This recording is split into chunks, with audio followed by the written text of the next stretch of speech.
Use of house property. Therefore, again, next important thing that we need to look at is house property may be let out by the assessee for residential purpose or for any commercial purpose. We've briefly seen it, but just for your clarity, we look at it for any commercial purpose. So it is not only for residential purpose, it is for commercial purpose also. The income derived from letting out of such house property will be taxed under this head. Even if business of the assessee is to own and give houses on rent or trade in houses, even then the annual value of it will be taxed to the house property. That means you are in the business of constructing houses and letting it out on rent. Your business is that. Even then, what will happen is that your rental income that you get will be taxed on the house property, not business. Even though your business is that only, you're doing business literally on that. Not. Then some of the other things. Annual value of the house property portion which is used for business purpose or profession carried on does not fall under that. This we have already seen earlier, just a little while ago I told you. Where the property is let out with the object of carrying on the business of the assessee in an efficient manner, the rental income shall be taxable under business income, provided letting out is not the main business. For example, assessee has got certain quarters or home or house which he has rented out to his employees, but he charges some amount of rent. Now, why did he give it to his employees? Because it's good for him, no, so that they can stay comfortable. So in that case, the recovery that he makes from the employees on the rent that will be treated under business income, not rental income. So these are the exceptions to the general rule, and not just. Similarly, where government offices, police station, location of a branch, bank branch, excise office, etc., is located, then what happens? That rental income can be taxed under business. But generally, we discourage it, but these are exceptions. Why? Because if you have a bank near your, suppose your bank having a bank here, you use your building, and your this is the business, or the other way around. Suppose bank is upstairs, your business is so your business is down and your bank is up. Whatever ways, what happens is for the business when you're doing that rental income can be taxed under business because it helps you to do the business. That is the idea. Okay. Now, next important thing is composite rent. I doubt whether that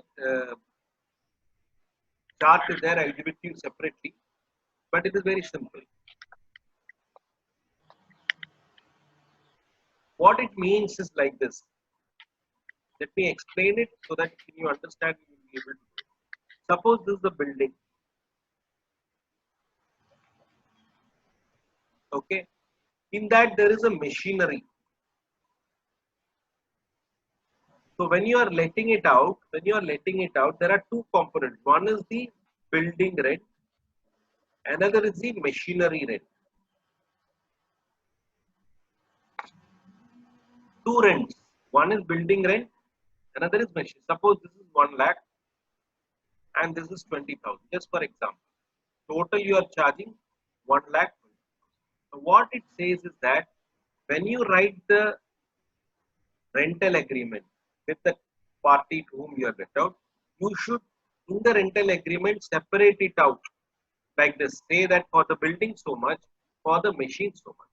If you do that, what happens is that this will be taxed, building rent will be taxed under house property, and this will be taxed under other sources.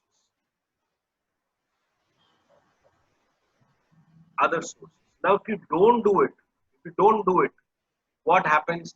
The entire thing, that 1 lakh 20 will be taxed under other sources. Here only this one is being done. So what is the caution you have to take when you write the rental agreement? You have to make a segregation there that this much is for building, this much is for the machinery. If you don't do it, the entire only 1 lakh 20,000 will be taxed under other sources. This component is called composite rent. If you don't split it up, it's called composite. Splitting up is not composite. Split up. Composite means together. That's a basic idea. That is what is given in chart 3. I will separately circulate. Now, the question is, if you are an assessee who's owning this building, you would prefer the income to come under house property or under other source?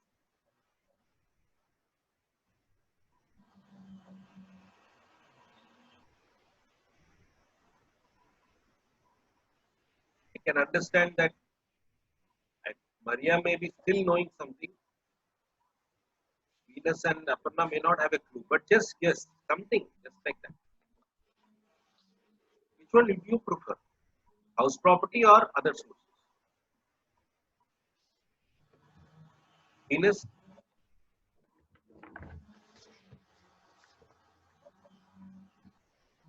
house property or Income from other source. other sources? Aparna, which one will you prefer? Other sources or house property? Other sources. Maria, which one will you prefer?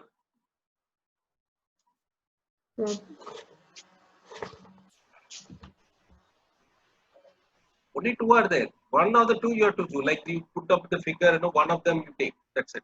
Which one you want? You all house property. So what I'm saying is that this as a without any backup, you can guess anything, no problem.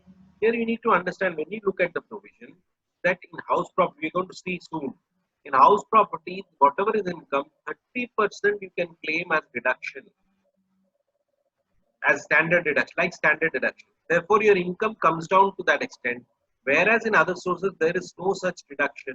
Therefore, our preference will be to push it under house property. Therefore, what happens if you don't segregate it, this entire 1 lakh will come under other sources and deductions are very few under other sources. Therefore, your income will go up. That is the reason why you should make sure that the agreement is made separately and ensure that only that is required to be going to other sources. Only to that extent should go to other sources. Otherwise, your tax liability will go. That is the basic logic why this segregation is required. Is it clear? So that is as far as this part is. Now let us move on.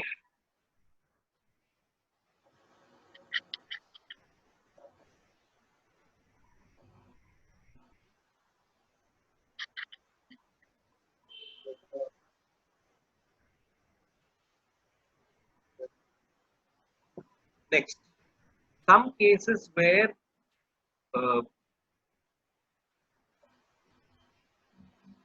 it is not charged under house property.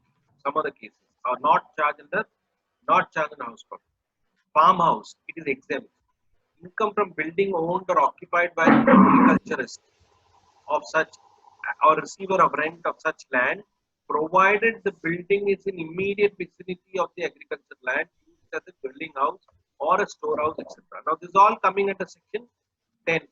That is what is the farm income. Income held for charitable purpose, section 11, 12, etc. Property used for business, we have already seen at the top, right? This we have seen like third time it is coming. Self-occupied house property. Therefore, if you are occupying a house for self-occupation, then it will not be charged. It will be exempt. What? One self-occupied property. That's exempt. Property of a registered trade union local authority. Property of ex-ruler. Annual value of one palace of the occupation of the ex-ruler shall be exempt. So this is how we need to take care. Others will be taxable. So that is as far as what is not coming under this.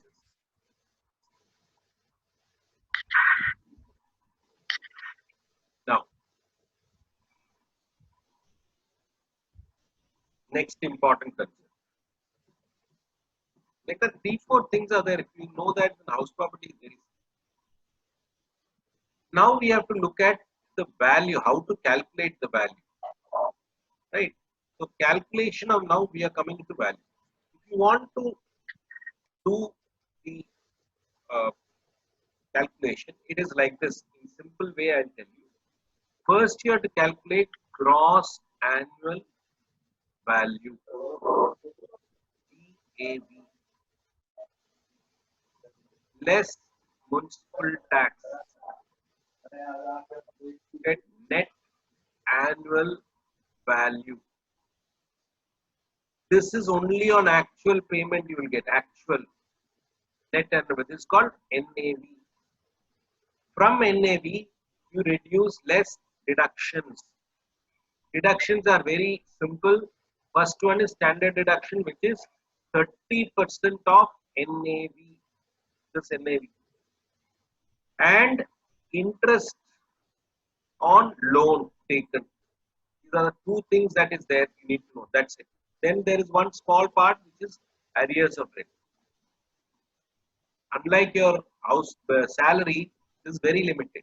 So we need to understand this. NAV is very simple. This minus municipal tax actually paid this. But what is gross annual value to know? Standard deductions, there's nothing much. But we need to know this. These are the two things that we know your house property is over. And third one, if you can call it, it is arrears. That's it. So only these three things we need to know under house property. Then house property chapter is done. But be clear about these concepts, because if you have a clear idea, then you can easily do the problem. Then it's complicated. So gross annual value, less municipal tax, net annual value, less deduction, 30% of NAV. Now again, it is dependent on NAV. Therefore, next is interest on loan. That you get your income. Now, as far as arrears, that we look at it separately. So we are going to look at gross annual value first. What is gross annual value? Now mind you, I just want to warn you, the way I have done it, I am explaining to you, it is not there in any text. If you look at any text, it may be a little confusing. So I suggest you please read, understand, do this way and check the answer only. Okay. Now, in order to understand gross annual value, you need to first compute the reasonable rent, expected rent, and separately actual rent received, because a comparison of this is going to give me the GAV. How to do it in the next page. But first we have to understand what is reasonable expected rent of the property and what is your actual rent received. So in a simple way, let me tell you, the reasonable expected rent, first you have to take municipal valuation. What is municipal valuation? Is the value of the property assessed by the municipal authorities. Assessed by municipal authorities, which is basically the corporation or whatever, wherever you fall. And fair rent. Fair rent is expected rent. What is the expected rent in that area? That is a fair rent. However, where the property is covered under Rent Control Act, for some places Rent Control Act comes into the picture. In such cases, Rent Control Act is there. Then the value that you get comparison. What is it? Higher. First one is higher. You get a value between this. So let us assume that your municipal value is 100. Your fair rent is 97. Which one will you choose? 100 or 97?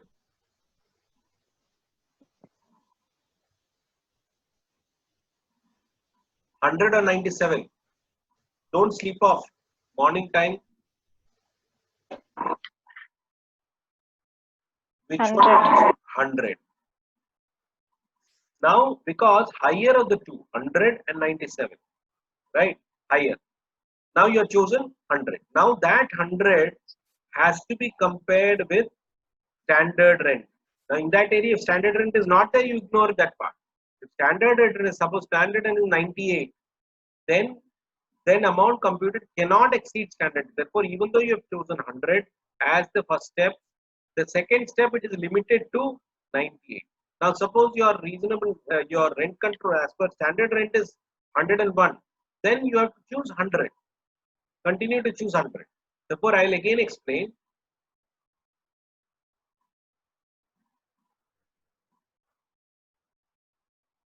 Your property municipal value is 100.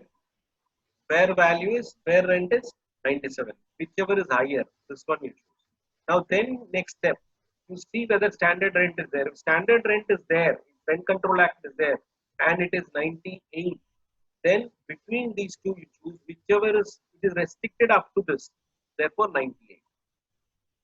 If this is 101, then you cannot take 101. You have to take 100 only. That is the logic behind this one. So then what do you get? You finally, after doing this, you will get reasonable rent. Reasonable rent. Once you get reasonable rent, then you go further. What is the next one? Actual rent receivable. So you check and you take annual rent of the previous year before vacancy unrealized, this figure. From there you reduce unrealized rent if conditions are met. We'll see what are the conditions. But unrealized means what? It is due. Somebody has stayed there. Somebody has stayed there, but is not paying. So therefore, you have initiated legal proceedings with him, saying that he'll pay the rent and all that. Therefore, those conditions are what is to be satisfied, and it is unrealized. Then that also you can reduce, because here it is included for the full year. Similarly, you will not been able to recover because there is a vacancy. You know what is vacancy? That means you are not. Somebody has come and stayed there. Suppose there are 12 months total months. Somebody has stayed for 10 months. He stayed for 11 months, but out of that 1 month he has not paid. Therefore, this is effectively he has paid for only 10 months.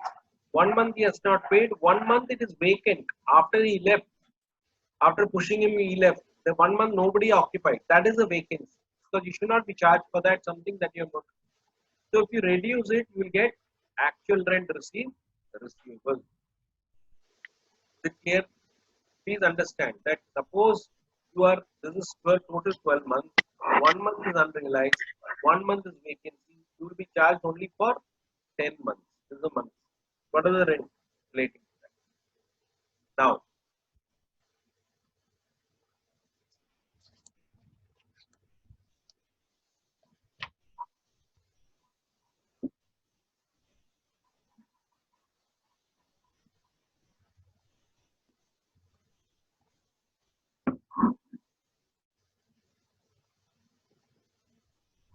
so let us go forward. Now we have understood what is actual rent receivable and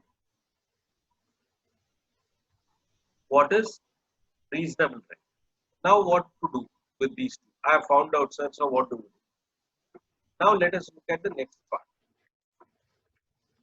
On comparison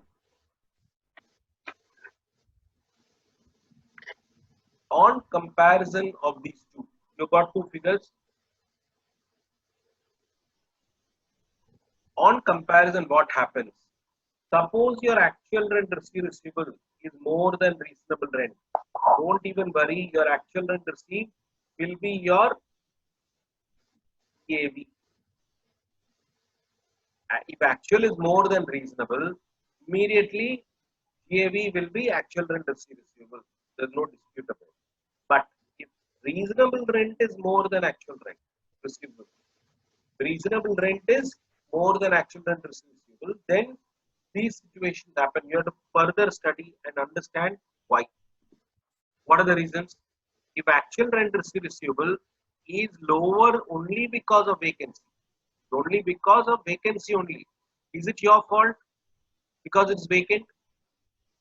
Venus, is it your fault? No. It's vacant. What do I do? Therefore, you take in that case actual rent receivable. That means, let us look at it that suppose in our case, we got reasonable rent as 98. Actual rent is, first situation is 102. Therefore, first case, if this is more than this, immediately this will be your GAV. Now, second situation is,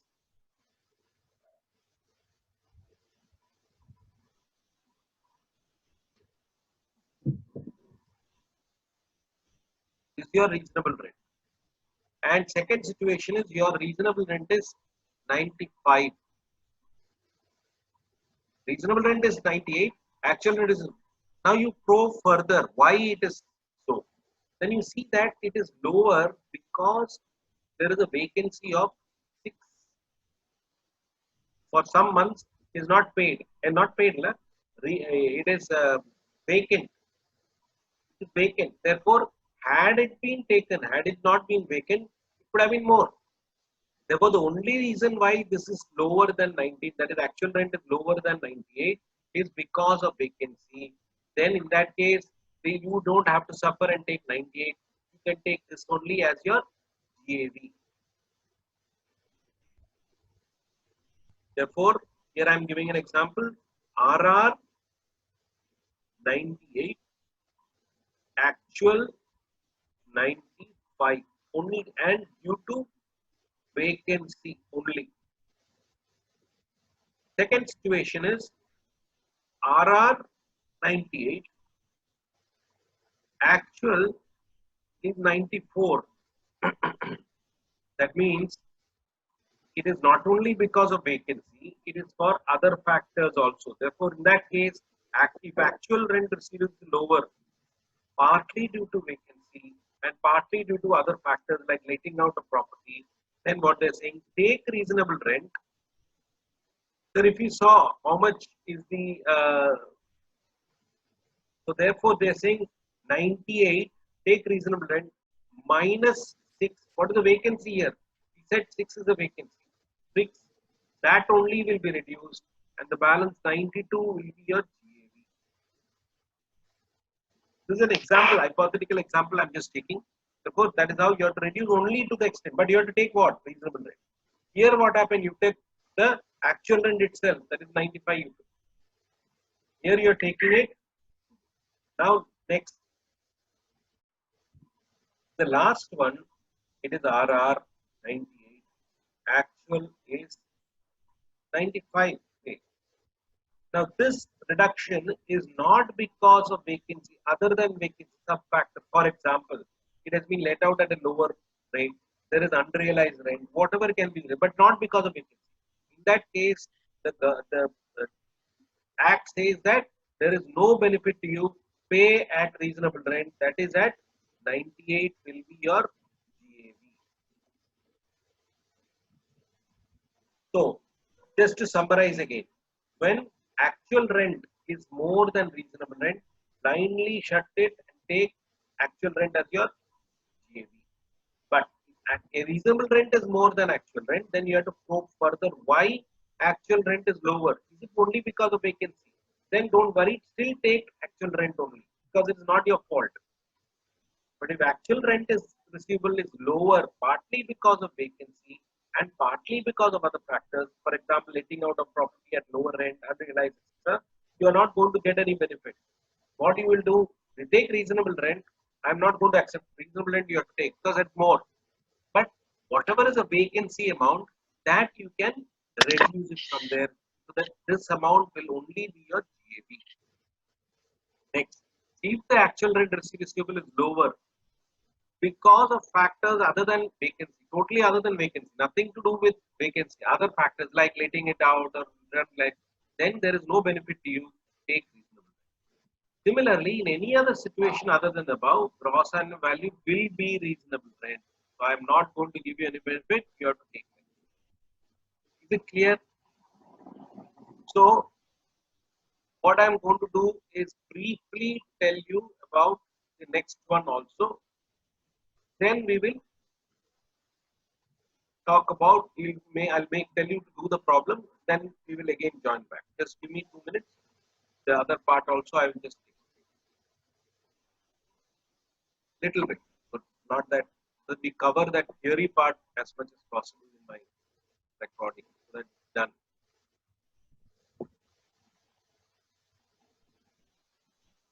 So the next thing, so we have seen now gross and value. Out of the 3 things that we saw, we have seen gross and value.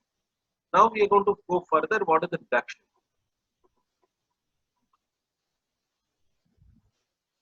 What is the first deduction? Deduction is standard rent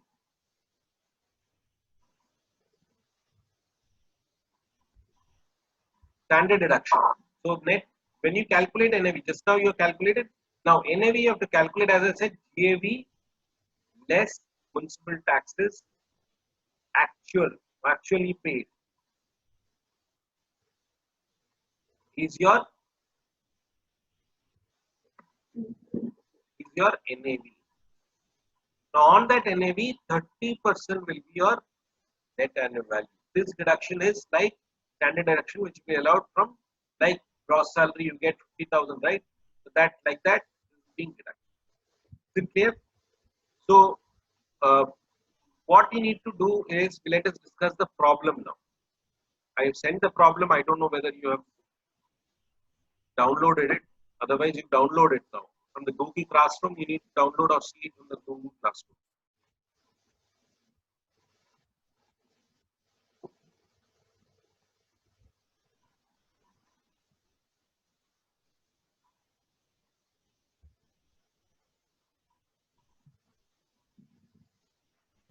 So what I suggest is that please look at the problem. I'll help you one of them. I'll stop the recording now. That is good enough. So as we discussed earlier, in the first part, we discussed about gross and value as well as standard rate deduction. Now we are going to look at interest. Now, very importantly, first thing I need to mention that first the way you have to understand is interest is deductible fully. That means whenever you think of interest in the house property, it is deductible. That way you please think. Don't think of anything else. First thing that it is deductible. Now that background, we'll start reading the theory.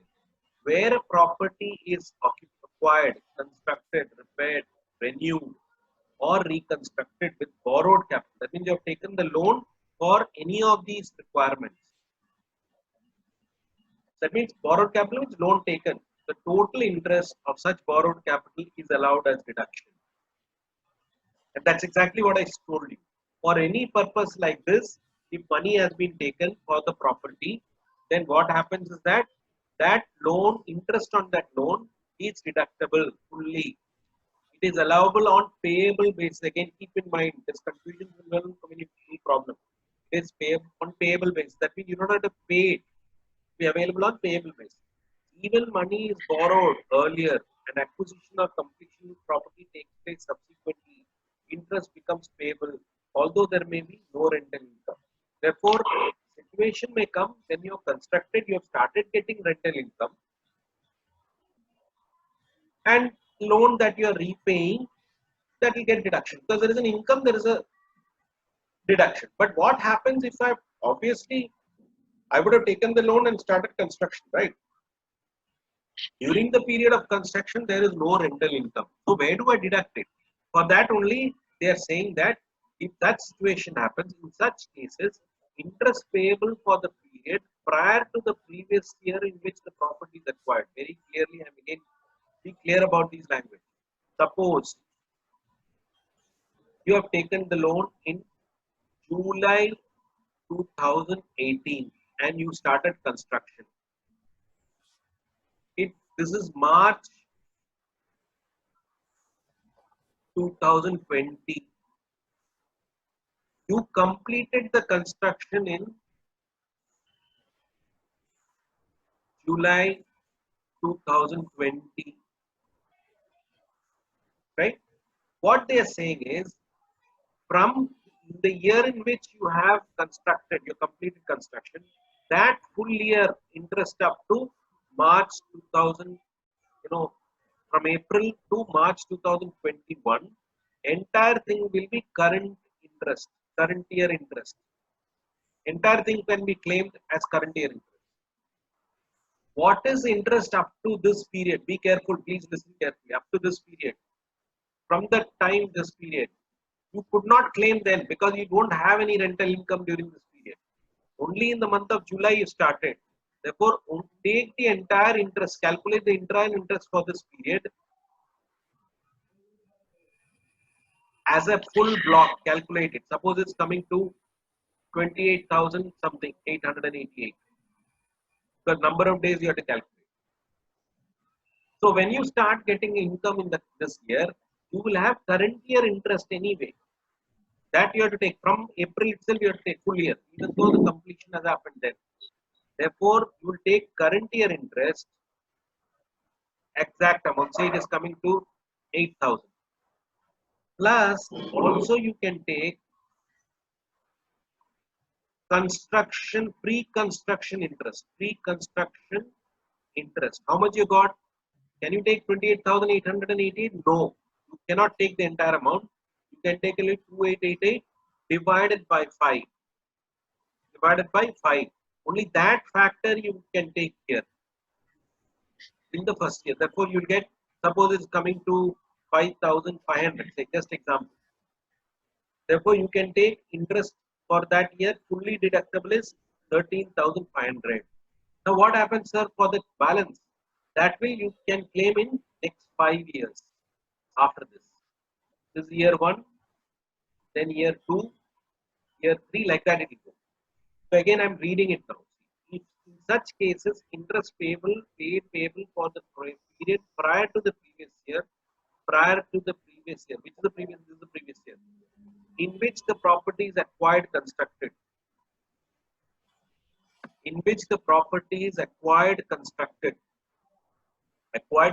this is the year. That means we have acquired construction in when? 2021.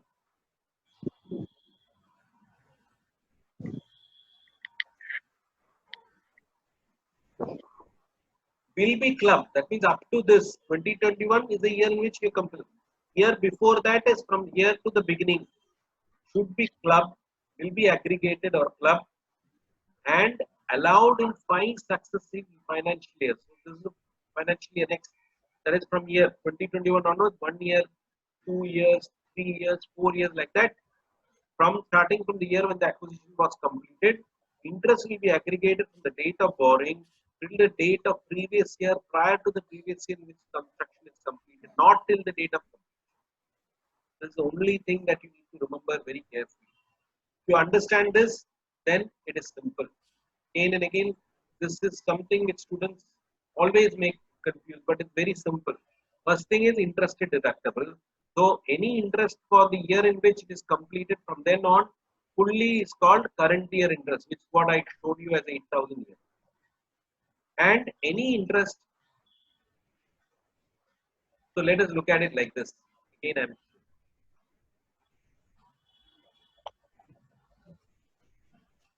so that means up to this March, this is year 1 after completion. This is year 1. So this July it is complete sometime. Entire interest is current year interest. Second year again, current year interest. Third year again, current year interest. Fourth year again, current year interest. Fifth year again, current year interest. But the interest from this to the date it was loan was taken, that will be accumulated. That is coming to say 28,888. So first year current year interest come plus pre-construction interest will come. Say it is 5,500. Second year also 5,500 will come, including current year interest. Third again 5,500. Fourth 5,500. 5,500. Last year pre-construction will not be there. Current year interest will be there because 5 years is over. One, two, three, 4, 5. 5 is already exhausted. So all the 28,000 you have recovered now or you have claimed. So after the from the 6th year only current year interest will come. Now what happens if you have repaid the loan in between? Then current year interest will go. It will not be there. Suppose you have repaid the loan, entire loan here. Current year interest will not come. Only the pre-construction will continue. Suppose, sir, I have completed entire loan. I have repaid prior to my construction.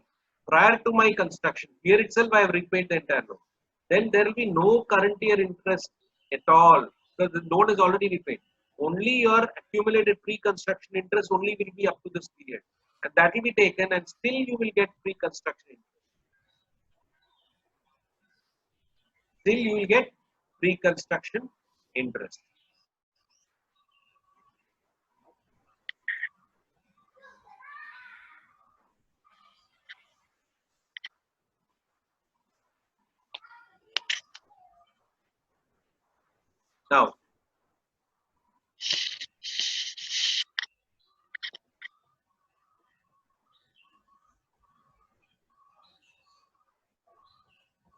When fresh loan has been raised to repay the original loan and the second borrowing has been used merely to repay the original loan, and interest on second loan could not be allowed as deduction. Could not be done as deduction. Interest on interest is not deductible. Interest on interest is not deductible.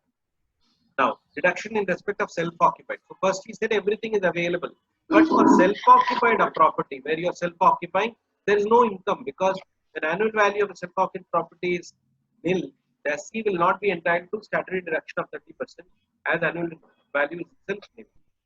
However, where the assessees will be allowed deduction on the account of interest, 1/5 of the accumulated interest reconstruct as under, including 1/5. Normal interest current year plus reconstruction for a self-occupied property still will be available even though there is rent, no rent. Still, what is this thing?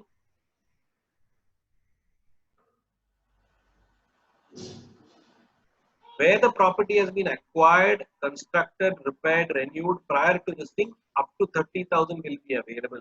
Where the property is acquired, constructed, with borrowed capital on or after 1499, for such acquisition and construction only. Therefore, repairs and renewals you will not get. Is completed within 5 years from the end of the financial year. Two conditions are there. One is it should be acquired prior to that. Three conditions. Number one, acquired and constructed. Two, it borrowed prior to 1499. And three, within 5 years, it has to be completed from the time the capital has been borrowed. Then you will get 2 lakhs as deduction, provided there is a certificate. In any other case, 30,000 only will be available. Therefore, try to understand first one, if you have rental income, normal rental income, definitely you will get in everything amount, all the amount you will get. Here, when you are having self-occupied, it will be restricted to 2 lakhs in certain cases, and other cases you get a lower normal deduction of only 30,000. Therefore, what is the deduction if you ask? It is 30,000 only. But if these three conditions are satisfied, if these three conditions are 1, 2, 3 conditions are satisfied, that means it should be only for acquisition and construction. Repairs and installation will not come. And if it is borrowed prior to 1499 and from the date of borrowal within 5 years it has been completed, then you will get an increased amount of course certificate has to be done, and here saying certificate should be obtained from the person to whom such interest is payable, specifying the amount of interest payable by the SC for the person. So the poor housing loan, wherever you have taken that, you have to give the amount as certificate.